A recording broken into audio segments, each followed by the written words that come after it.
దేవి 9 అవతారాల్లో అత్యంత ఉగ్రరూపం మహిషాసుర మర్దినీదేవి. ఆశ్వయుజ శుద్ధ నవమి రోజున అమ్మ మహిషాసుర మర్దినిగా అవతరించి దుష్ట శిక్షణ, శిష్ట రక్షణ చేసింది.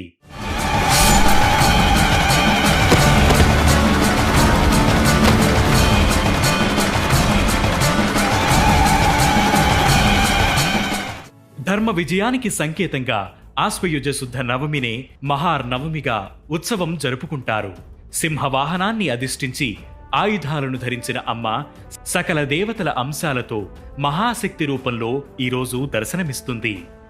మహిషాసురుడనే రాక్షసుణ్ణి సంహరించిన అమ్మను మహిషాసుర మర్దినీదేవిగా పూజిస్తే శత్రుభయం తొలగిపోయి సకల విజయాలు కలుగుతాయి.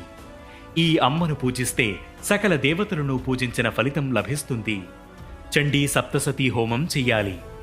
ఓం ఐం హ్రీం శ్రీం సర్వసమ్మోహిన్యై స్వాహ అనే మంత్రాన్ని జపించాలి. కేసరి పూర్ణాలు నివేదన చేయాలి.